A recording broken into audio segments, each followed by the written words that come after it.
आपने देखा circuit house से भी मुझे निकाल दिया, तो फिर रात में मैं कहीं और जाके रहने के लिए मैं चली गई। Anyways that's not the point. मेरे जो 2 PSOs हैं जिनकी रिस्पॉन्सिबिलिटी है मेरी सिक्योरिटी, उनकी कोई गलती नहीं थी, रातों रात उनको सस्पेंड किया।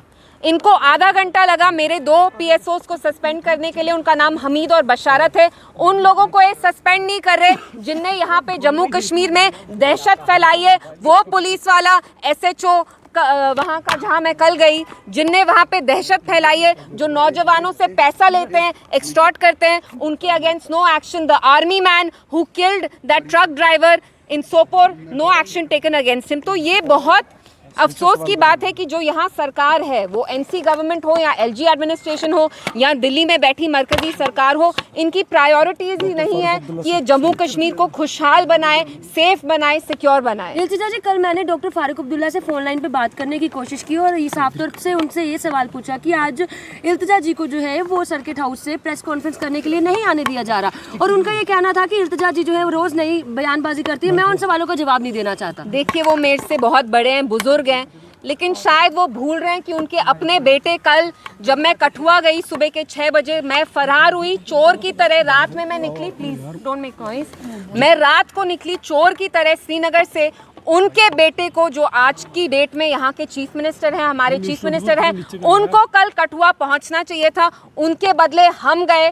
वो दिल्ली में लंच कर रहे थे, कुछ अल्फ्रेस्को लंच, मुझे तो पता भी नहीं। तो फारूक साहब शुड टेल अस कि उनकी जो सरकार है, जो उनके बेटे चला रहे हैं, उनकी क्या प्रायोरिटी है कि वो हर वक्त दिल्ली में बैठ के लंच करें, डिनर करें। हमने देखा बुढ़ाल में लास्ट मंथ जब राजौरी में फूड पॉइजनिंग के केसेस हो रहे थे, तब भी ओमर साहब दिल्ली में बैठ के डिनर होस्ट कर रहे हैं। कल उनको पता नहीं था, लेकिन जब वो लंच कर रहे थे दिल्ली में कहीं 5 स्टार होटल से ऑर्डर करके, बहुत 500,000 किलोमीटर दूर एक लेडी है 25 साल की, कठुआ में, जो विधवा हुई है, जिसने 5 दिन से एक निवाला तक नहीं खाया। लेकिन ओमर साहब की प्रायोरिटी क्या है? दिल्ली में बैठ के लंच करना, दोस्तों के साथ लंच करना। This is not fair. Ma'am, दो PSO जो आपके क्या वजह बताई गई है? 2 PSO, देखिए, मेरे जो 2 PSOs निकाले, उनकी ये गलती है कि उनने मुझे रोका नहीं, क्योंकि वो भी, उनका कुछ ना लेना था ना देना था। मैंने कहा मैं चोर की तरह रात में फरार हुई हूँ श्रीनगर से। आप लोग मुझे जानते हैं, मैंने यहाँ प्रेस से बहुत बार बात की है। क्या मैं कोई देशद्रोही हूँ? क्या मैंने आपके साथ कभी कोई बदतमीजी की है? क्या मैंने यहाँ कोई लॉ तोड़ा है? मैंने कानून तोड़ा है? क्या मैं बैंक लोन डिफॉल्टर हूँ? क्या मैंने हवाला किया है? मैं चोर हूँ? नहीं। क्योंकि मैं उस दहशत के बारे में बात करना चाहती थी जो वहाँ के SHO कठुआ के फैला रहे हैं। वो वहाँ छोटे छोटे लड़कों को उठाते हैं और उनसे पैसे लेते हैं, और इन लड़कों को टॉर्चर किया जाता है। मुझे बताया गया कि मक्खन दिन साहब को जब रिलीज किया, 4 किलोमीटर वो पुलिस की गाड़ी में थे, निकाला उन्हें, 4 किलोमीटर पैदल चलाया टॉर्चर करके, और जब उनने पानी मांगा, पानी का उनको एक घूंट तक नहीं दिया। मैम, दिल्ली में जो तख्ता पलट हुआ है, उसमें आप क्या समझते हैं कि वाकई में BJP की जीत है या जो दिल्ली के बीच में? देखिए, my priority is my state, Jammu Kashmir, यहाँ की आवाम, यहाँ के लोग, वो मेरी प्रायोरिटी है। दिल्ली में क्या होता है, दैट डज नॉट कंसर्न। हम डेमोक्रेटिक कंट्री में एक आम नागरिक को आवाज, तो क्या लगता है आपको स्टेटहुड? आप मुझे एक बात बताइए, ओमर साहब के सब्जेक्ट्स जो हैं वो जम्मू कश्मीर की आवाम है। मैं कहती हूँ, चलिए वो लंच अगर आप छोड़ के यहाँ आके अपना कंधा देते उस लेडी को, मक्खन दिन की बीवी को, जिसकी 2 छोटी छोटी बच्चियाँ हैं, तो आपका क्या जाता? अमित शाह साहब से तो आप इतना मिले। पिछले 2 महीने में NC की सरकार क्या कर रही है? दिल्ली जाके शॉल देते हैं, they are on a shawl spree. लेकिन आपके जो अपने लोग हैं, उनके लिए आप बात नहीं कर रहे। There is no sense of safety. Democratic country में क्या आवाज उठाना गलत है?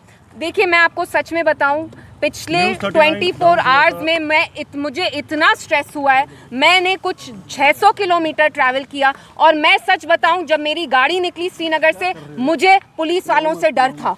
क्योंकि मुझे ऐसा महसूस दिलवाया जा रहा है जैसे मैं कुछ गलत कर रही हूँ। मैं क्या कह रही हूँ? मैं आप लोगों के सामने सच्चाई जाहिर कर रही हूँ। क्या ये कोई जुर्म है? आपको लगता है कि अब सच्चाई बताना एक जुर्म करने के बराबर हो गया जम्मू कश्मीर में? बिल्कुल। 2019 के बाद अगर आप सच्चाई का साथ देते हैं आपको पनिश किया जाता है। इंक्वायरी की मांग की है, जो कठुआ का केस हुआ, जो कि मक्खन दीन के साथ हुआ, जो पूरा जम्मू कश्मीर जानता है, हमने जुडिशियल इंक्वायरी की मांग की, तो क्या कहना था? हमने जुडिशियल इंक्वायरी इसलिए उसकी मांग की है क्योंकि बिलावर के जो SHO हैं जिनका नाम जितेंद्र सिंह है वो करप्ट हैं। उनके अगेंस्ट सीरियस एलिगेशंस हैं कि वो वहाँ एक एक्सटॉर्शन रैकेट चला रहे हैं। मिलिटेंट होना एक बहुत सीरियस चार्ज है। उनको अगर पैसे नहीं मिलते वो इन लड़कों को टॉर्चर करके फेक मिलिटेंसी चार्जेस लगाते हैं। So we are demanding a judicial probe and we also demand that this SHO should be immediately sacked. And मैं जो हमारे जितेंद्र सिंह हैं जो कठुआ के MP हैं और मिनिस्टर हैं, मैं उनसे पूछना चाहती हूँ सर आप कहाँ हैं? आपके जो लोग हैं जिनने आपको इतने बड़े पैमाने से पार्लियामेंट में भेजा, वहाँ पे एक बच्ची है हमारी जो विधवा हो गई रातों रात। उसके हस्बैंड की गलती भी नहीं थी। उसका खावंद इतना शरीफ था कि अपनी जान देने से पहले उसने कुरान पाक पकड़ के अपनी जान ली। मैम जब भी आप और महबूबा मुफ्ती जी किसी भी परिवार के लिए संवेदना करने के लिए जाते हो तो उसी वक्त जो है आपको हाउस अरेस्ट कर लिया जाता है। महबूबा मुफ्ती जी को भी हाउस अरेस्ट कर लिया जाता है। उसको लेकर क्या कुछ मतलब संवेदना देना किसी परिवार को वो भी गलत हो चुका है अब? देखिए परिवार की बात नहीं है यहाँ, तो हमारा ही परिवार नहीं है जो पॉलिटिक्स में है। पॉलिटिक्स में तो NC की फैमिली भी है ना, जैसे आपने फारूक साहब का कहा। फारूक साहब खुले हैं, उनके बेटे भी, एंड ये बहुत अच्छी चीज़ है। लेकिन सरकार बनने के बाद एक ही चीज़ बदली, पहले NC को भी हाउस अरेस्ट में रखते थे, आज उसी NC को गवर्नमेंट ने फुल खुली छूट दी है। LG एडमिनिस्ट्रेशन के अंडर जो पुलिस है NC के मिनिस्टर्स को इसलिए खुली छूट दे रहे हैं क्योंकि NC कहीं ना कहीं यहाँ जो सच्चाई है उस पर पर्दा रखना चाहते हैं। हर एक गलत चीज़ को वो नॉर्मलाइज कर रहे हैं। तभी जावेद राणा साहब को वहाँ बिलावर जाने दिया, मुझे नहीं जाने दिया। क्यों? क्योंकि जब जावेद राणा साहब वहाँ से निकले उनने अपनी ज़बान नहीं खोली, उनने अपना मुंह नहीं खोला।